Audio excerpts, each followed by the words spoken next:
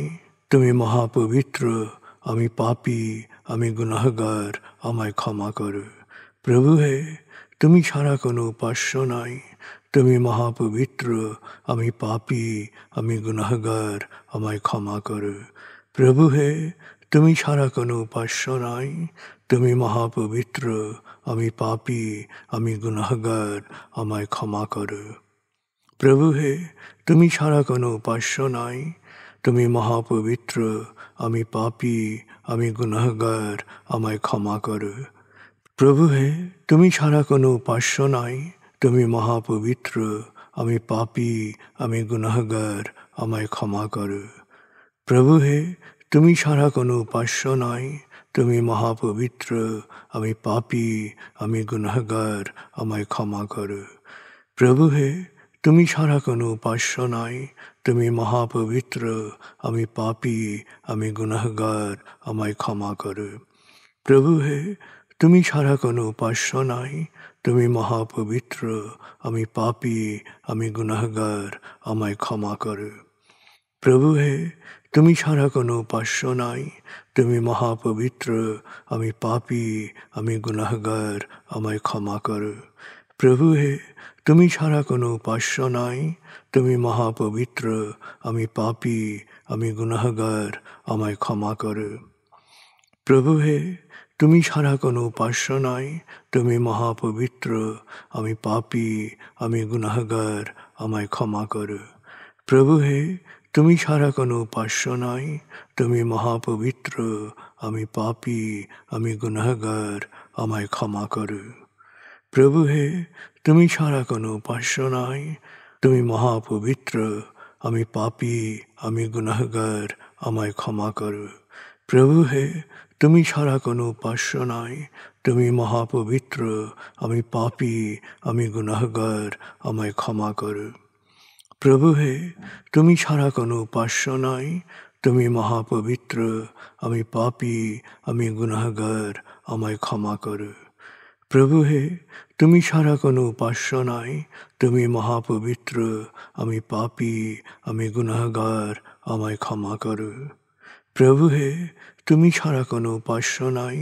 তুমি মহাপবিত্র, আমি পাপী, আমি গুনাহগার, আমায় ক্ষমা করো।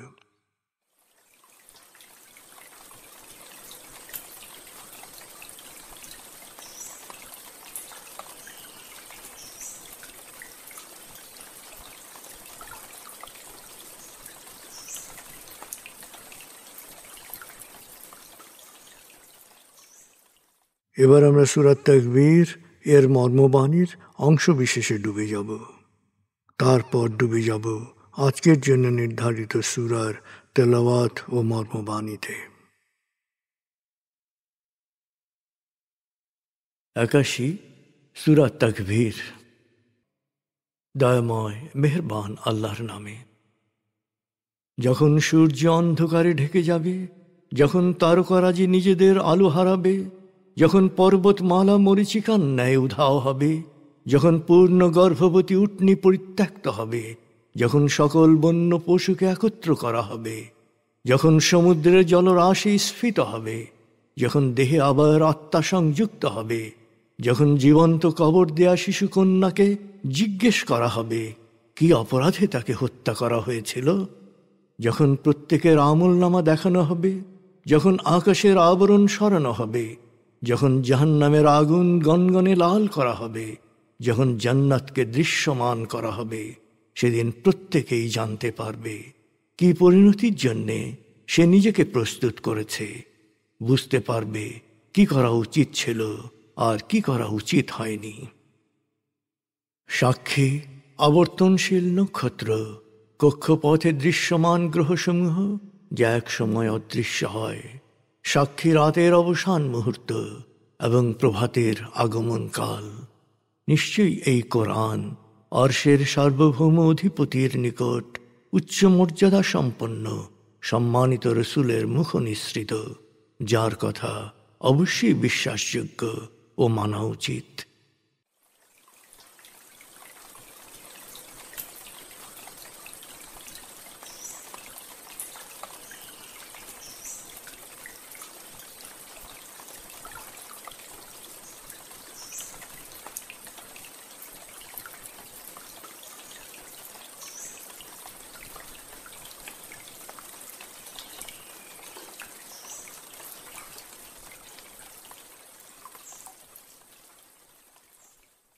এবার আমরা সূরা আলে ইমরান 102 থেকে 120 আয়াতের তেলাওয়াত ও মর্মবাণীর গভীরে ডুবে যাব।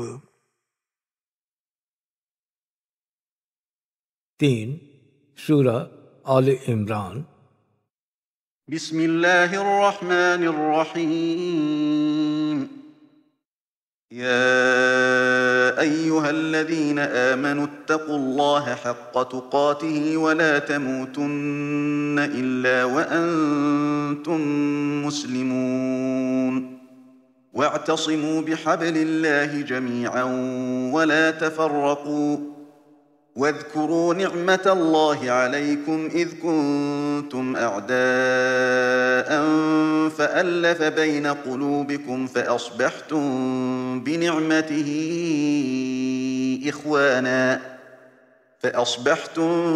بنعمته إخوانا وكنتم على شفا حفرة من النار فأنقذكم منها كذلك يبين الله لكم آياته لعلكم تهتدون ولتكن منكم أمة يدعون إلى الخير ويأمرون بالمعروف وينهون عن المنكر وأولئك هم المفلحون ولا تكونوا كالذين تفرقوا واختلفوا من بعد ما جاءهم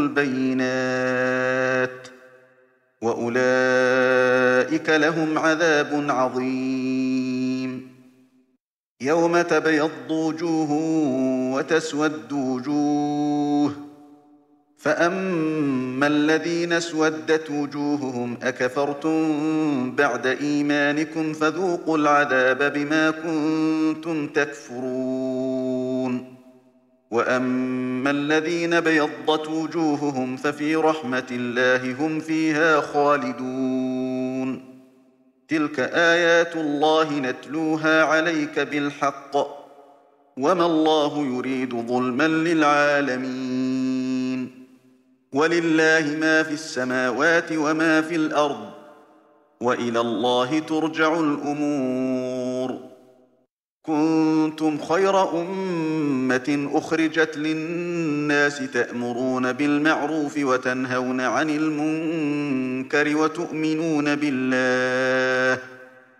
ولو آمن أهل الكتاب لكان خيرا لهم منهم المؤمنون وأكثرهم الفاسقون لن يضروكم إلا أذى وإن يقاتلوكم يولوكم الأدبار ثم لا ينصرون ضربت عليهم الذلة أينما ثقفوا إلا بحبل من الله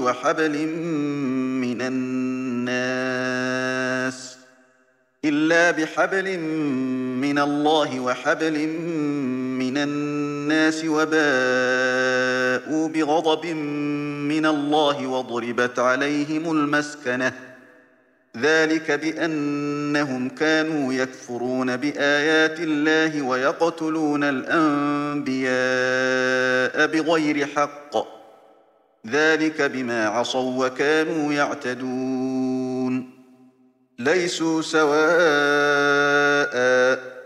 من أهل الكتاب أمة قائمة يتلون آيات الله آناء الليل وهم يسجدون يؤمنون بالله واليوم الآخر ويأمرون بالمعروف وينهون عن المنكر ويسارعون في الخيرات وأولئك من الصالحين وما يفعلوا من خير فلن يكفروه والله عليم بالمتقين إن الذين كفروا لن تغني عنهم أموالهم ولا أولادهم من الله شيئا وأولئك أصحاب النار هم فيها خالدون مثل ما ينفقون في هذه الحياة الدنيا كمثل ريح فيها صر أصابت حرث قوم ظلموا أنفسهم فأهلكته وما ظلمهم الله ولكن أنفسهم يظلمون يا أيها الذين آمنوا لا تتخذوا بطانة من دونكم لا يألونكم خبالا ودوا ما عنتم قد بدت البغضاء من أفواههم وما تخفي صدورهم أكبر قد بينا لكم الآيات إن كنتم تعقلون ها أنتم أولئك تحبونهم ولا يحبونكم وتؤمنون بالكتاب كله وإذا لقوكم قالوا آمنا وإذا خلوا عضوا عليكم الأنامل من الغيظ قل موتوا بغيظكم إن الله عليم بذات الصدور إن تمسسكم حسنة تسؤهم وإن تصبكم سيئة يفرحوا بها وإن تصبروا وتتقوا لا يضركم كيدهم شيئا إن الله بما يعملون محيط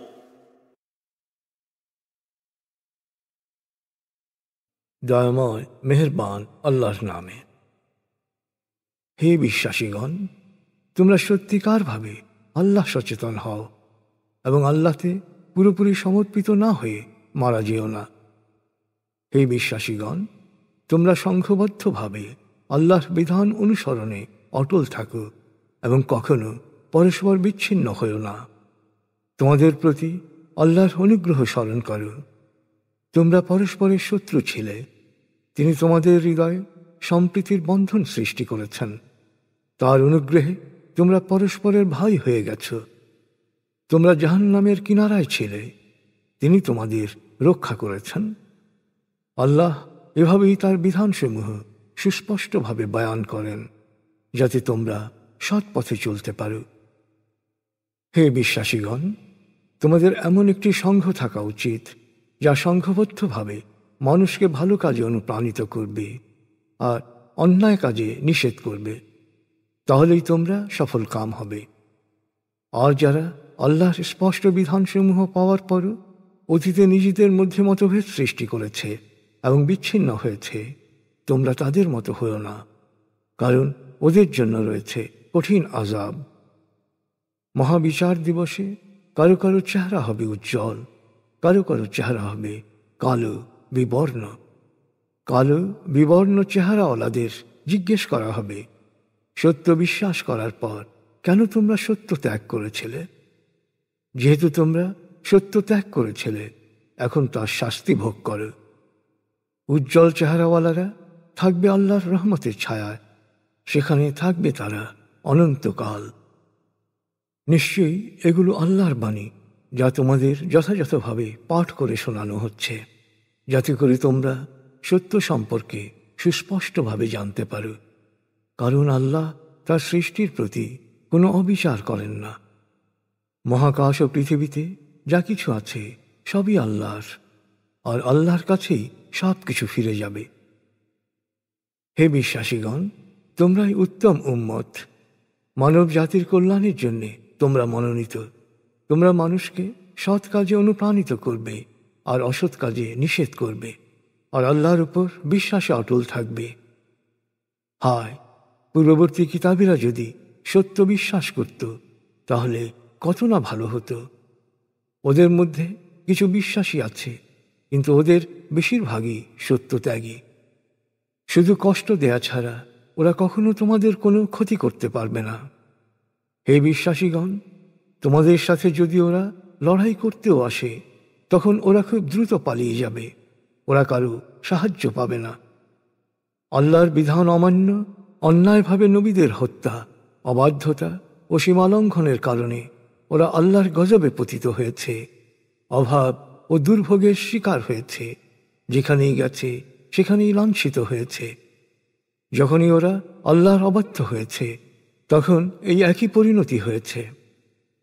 অবশ্য ওরা সবাই একরকম নয়। কিতাবীদের মধ্যে এক দল আছে যারা সত্যে অবিচল।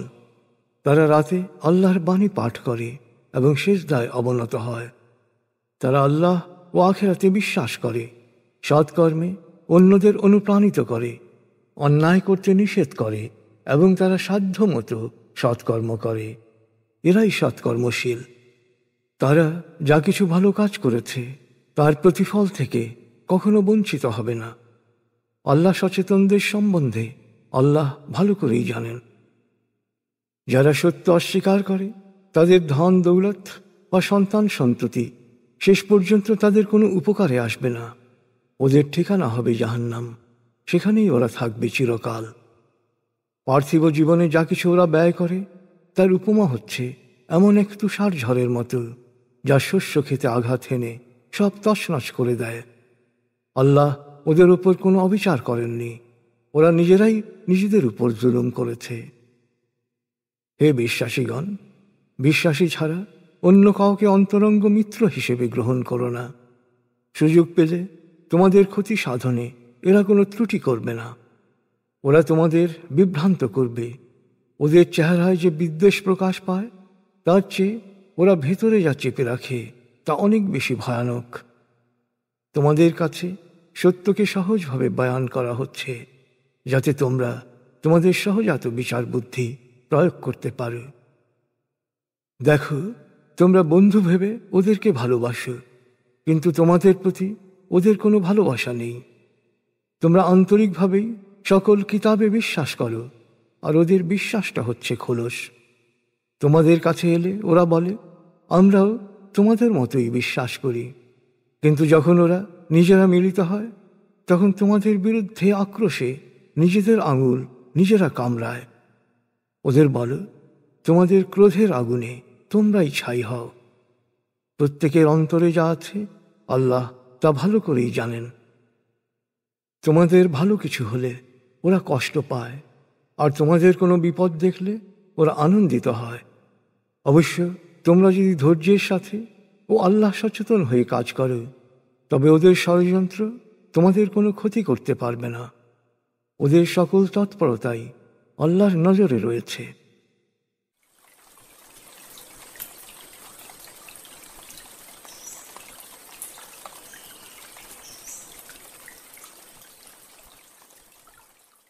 আপনি এতক্ষণ মর্মবাণীর গভীরে ডুবেছিলেন।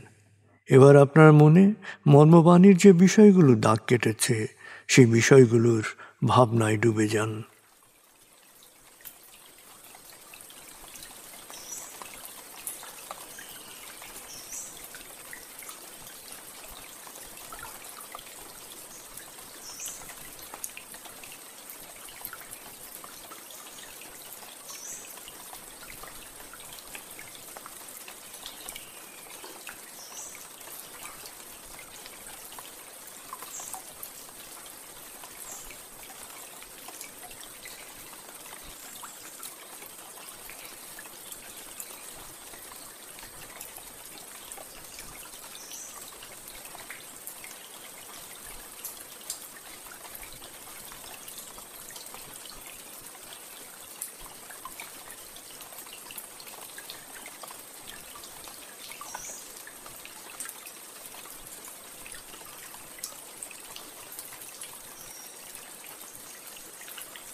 এবার আমরা জিকির ও দোয়ার গভীরে ডুবে যাব।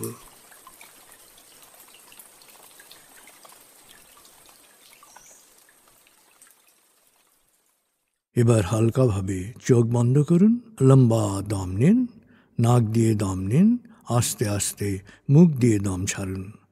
দম নেবেন পেটে, ছাড়বেন মুখ দিয়ে। দম নেওয়ার চেয়ে দম ছাড়তে সামান্য বেশি সময় নিন। দম নিতে নিতে ভাবুন প্রকৃতি থেকে অফুরন্ত প্রাণশক্তি শরীরে প্রবেশ করছে, আর দম ছাড়তে ছাড়তে ভাবুন শরীরের সকল দূষিত পদার্থ বাতাসের সাথে বেরিয়ে যাচ্ছে। নাক দিয়ে দম নিতে নিতে ভাবুন প্রকৃতি থেকে অফুরন্ত প্রাণশক্তি শরীরে প্রবেশ করছে, আর মুখ দিয়ে দম ছাড়তে ছাড়তে ভাবুন শরীরের সকল দূষিত পদার্থ বাতাসের সাথে বেরিয়ে যাচ্ছে। দম নিতে নিতে ভাবুন প্রকৃতি থেকে অফুরন্ত প্রাণশক্তি শরীরে প্রবেশ করছে। দম ছাড়তে ছাড়তে ভাবুন শরীরের সকল দূষিত পদার্থ বাতাসের সাথে বেরিয়ে যাচ্ছে। দম নিতে নিতে ভাবুন প্রকৃতি থেকে অফুরন্ত প্রাণশক্তি শরীরে প্রবেশ করছে, আর দম ছাড়তে ছাড়তে ভাবুন শরীরের সকল দূষিত পদার্থ বাতাসের সাথে বেরিয়ে যাচ্ছে।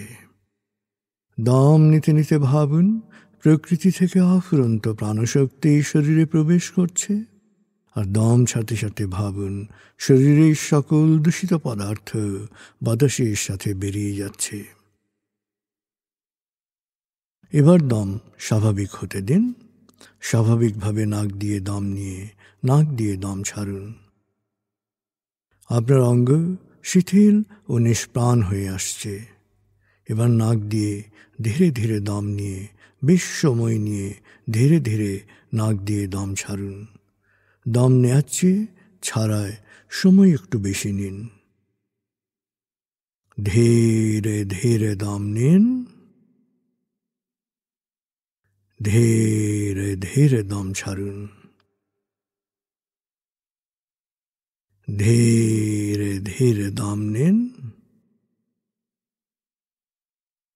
ধীরে ধীরে দম ছাড়ুন। ধীরে ধীরে দম নিন, ধীরে ধীরে দম ছাড়ুন। ধীরে ধীরে দম নিন, ধীরে ধীরে দম ছাড়ুন। ধীরে ধীরে দম নিন, ধীরে ধীরে দম ছাড়ুন। এবার দম স্বাভাবিক হতে দিন। আপনি এখন দম খেয়াল করুন। বাতাস নাক দিয়ে ফুসফুসে প্রবেশ করছে, আবার বেরিয়ে আসছে। আপনার পুরো মনোযোগ নাকে দমের প্রবেশ পথে দিন। বাতাস স্বাভাবিক যাওয়া আসা করুক, আপনি শুধু দম খেয়াল করুন।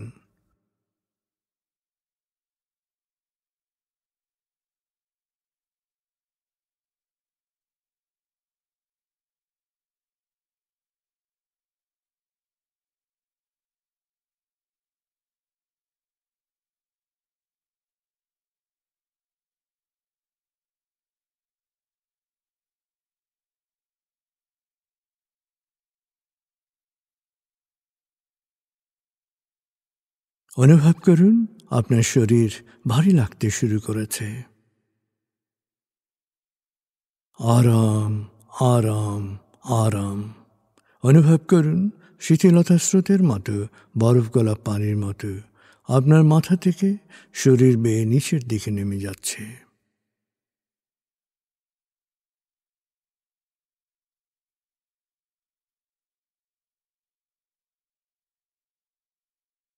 আপনি এখন পুরোপুরি শিথিল। শিথিলায়নের গভীর স্তরে প্রবেশ করেছেন আপনি। আপনার ব্রেন ওয়েভ বিটা স্তর থেকে নেমে গেছে আলফায়। মনের বাড়ির পথে আপনি এখন আলফা স্টেশনে এসে পৌঁছেছেন। এই স্টেশনে আপনার জন্য রয়েছে বিশেষ ওয়েটিং রুম। আলফা স্টেশন থেকে আপনি এখন মনের বাড়িতে যাচ্ছেন। আমি গণনা শুরু করছি। 19,